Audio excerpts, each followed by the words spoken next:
Hi there everyone and welcome back to Japan. Well, I wanted to do something a little bit different today and talk about a band who, well frankly, I have been hyping as kind of an upcoming band, not really very well heard of, only really had one song until recently, but I thought were just so interesting and charming when I reviewed that first song by them, and that band is GAMBIT. And the reason I want to talk about them today is because I did actually go and see them live in Tokyo. And do you know what?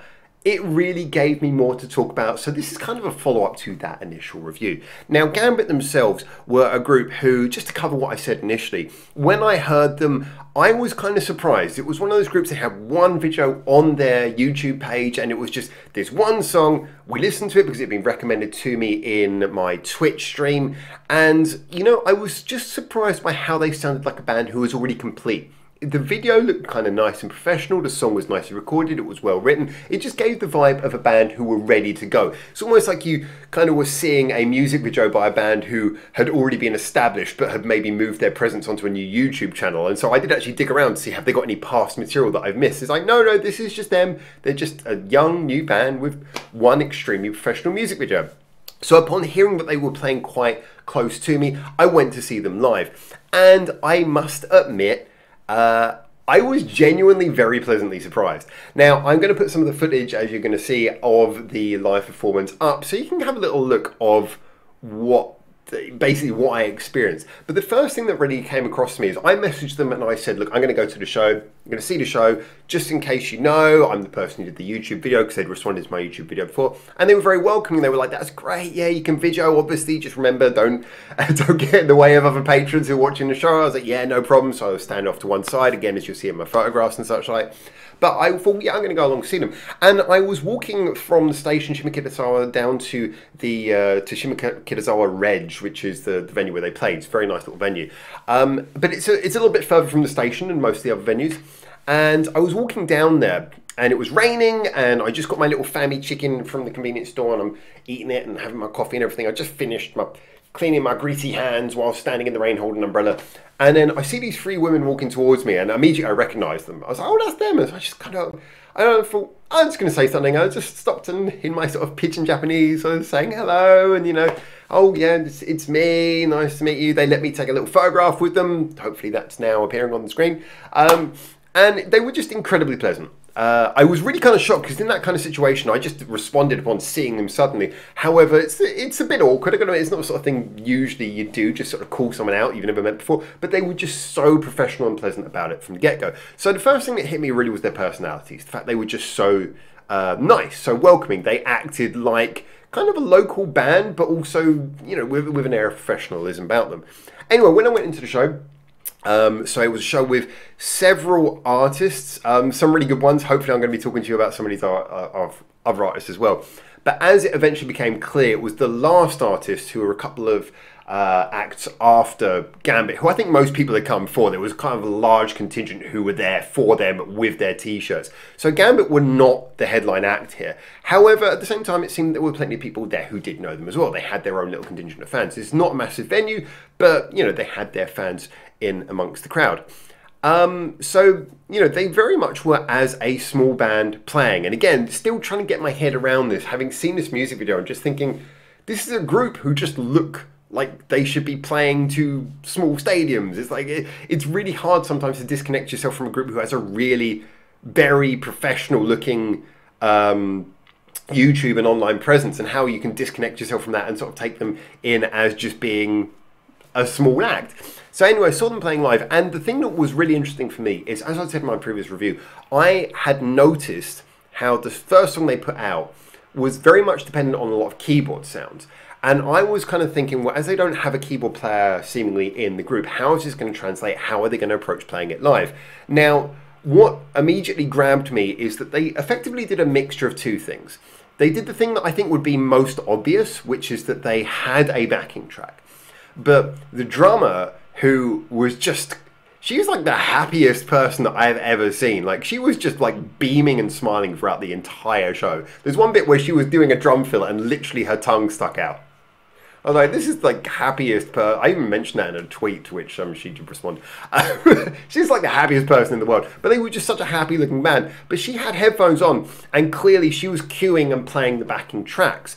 which was a good idea because it meant that effectively they were able to play with probably the most professional sound of any of the bands we saw that night, because they were able to mix their live sound with a backing sound, but the backing sound was not, you know, it was not like they were singing to another version of their vocals. It wasn't like it was a crutch to get them out of having to perform. It did actually feel like they were just having the other sounds. You know, like if you were looking at a big famous band, they would go on stage and they would have maybe session musicians come into, oh, this song has a string quartet, so a string quartet comes in. And I've never had a problem with smaller bands using a backing track for those extra sounds that are maybe not inherently in their own lineup, especially if you're looking at a three-piece. I always say this with three pieces, that's like the magic number where it's okay for you to be a band, but it's also okay for you to use external sounds because you're a very stripped back band. You know, that needs to be part of your thing. So they used this backing track to add in those extra sounds, and that worked. It meant that, again, like I say, you were able to really hear their tangible live sound, but also with a feeling that it's something professional and big, and it just came across brilliantly. But talking of their live sound itself, that's what really, really got me.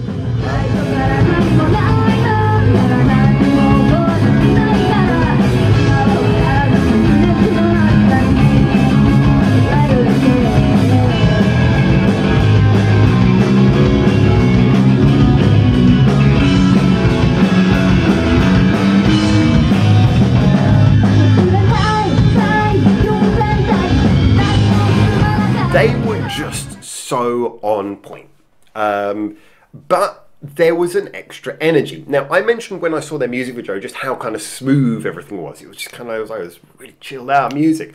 And so I was intrigued to see, are they going to go for a smooth sound live? And in fact, they went a bit more raw. You know, the distortion felt a little bit more turned up. The voice, whereas she sung kind of chilled out in the music video, she sung with a bit of belt and a bit of power live. And so it was interesting. It was like you're getting to hear the same songs, with all of the sounds that you expect. You know, they don't sound thinner, but there is an extra charge, there is an extra energy. You really felt that the band were going for it live, and I liked that. They had quite a few songs, I must admit. I should point out as well, they've got a good roster of songs that are quite different. They've got ballads in there, they've all got different things. They've got a new second single that's come out. I do recommend you check it out. I still would lean towards saying I prefer the first one. However, the second one is a very good follow-up. This is definitely a band who are producing good material, so do check out that as well. However, to me, it was just the whole live energy, the fact that they actually just came across like a really good live band.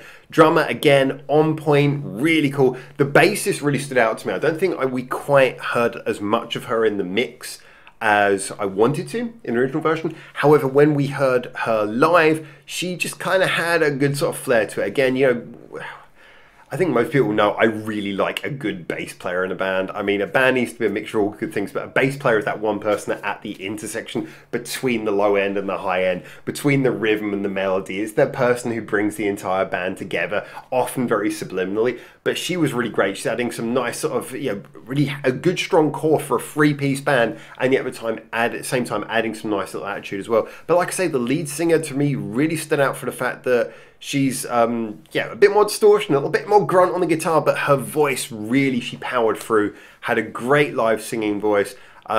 It's always hard, especially for younger bands. I'm still getting my head around how young, I don't know their actual ages, but I think they're quite young. I think they're younger than they look. Tends to be an Asian thing, doesn't it? People are younger than they look. No, it's the other way around. They look younger than they are. I don't know, look, hey, Asian people always look young, but I think this band actually is young. That's what I'm saying. I'm going to get cancelled for something I just said. Fuck it. Anyway, I really thought that they were just so professional.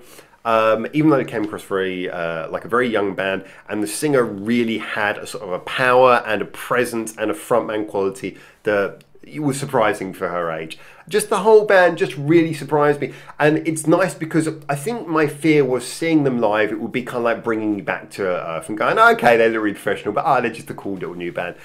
And you know what, it was seeing them in that context of, yes, they are just one of many sort of small bands up and coming, but I really do think, having seen them yeah, they got their act together. They're playing effectively with backing track, but they're not letting the backing track control them. They're playing with power when they're live, and you're able to produce studio recordings that have a more chilled out vibe, getting the most out of both. They have a personality that's very nice. I saw them interacting with their fans. I didn't want to interrupt too much, but I saw them interacting with their fans after the show. Often with these sorts of shows, you get like little merch stands afterwards, and each band stands, and they just, their fans come up to them, they sell some merch, talk to them. Gambit's whole vibe with their fans. I'm not going to go into individual things because, obviously I don't want to, individual fans have their own thing, but I saw them with their fans. And there was just a vibe of a band who genuinely, they weren't just there to extract money from fans or just to sort of rub their own egos. They genuinely looked like they were really, they spent a lot of time with their fans, and there was a genuine sense of these are just good people. Which is weird to say, isn't it? It shouldn't be even in question, but sometimes you look at it and you go, yeah, these are just nice people, genuinely nice people. And that makes me all the more want to support them further. So, yeah, I was just blown away by the whole thing. And, at the end, again, because they were doing their whole merch thing, and I didn't really have any cash, I'm a credit card person. I'm a debit card person. I don't even have any money on that. Yeah. But the thing is that as I was like, I was going to like sort of, I was about to leave, and I thought, I'm not going to interrupt, I'm just going to let them a little bit of time. They're doing their whole thing. I'll message them later. As I went to leave, the drummer, who up until that point had just been sort of full of smiles anyway, just ran up and just, before I left, just ran over to me to say thank you and say goodbye. And she didn't need to do that. Absolutely no need to do that, but she did it anyway. And that to me just kind of like shows the kind of people they are. And yeah, again, there's thousands of bands out there, especially in Japan, and quality is not a hard thing to come by. But sometimes when you see a group and they're just kind of ready to go, and they've got good personalities, and just everything's kind of clicking, you want them to do well. And Gambit's a group I want to do well. I don't know what's going to come from them next. I think they got 2 really good singles in the bag. They have more songs, definitely, as I heard live, that are worth listening to.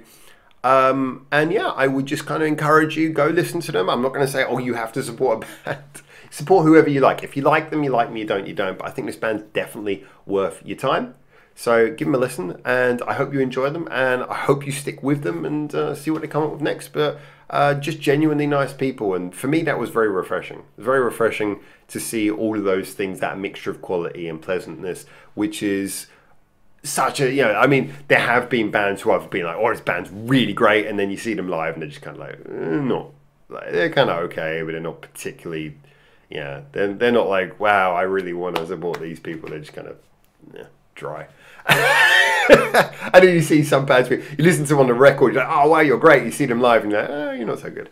And so, so it's really good to leave a show with a positive feeling, which is why I wanted to do a follow-up video on them. So there you go. Those are my thoughts. As always, get in the comments if you've been listening to Gambit or you got any thoughts. Let me know. I'm looking forward to reading your comments until I hopefully see you very soon in Japan for the next one of these. For now, ciao, ciao.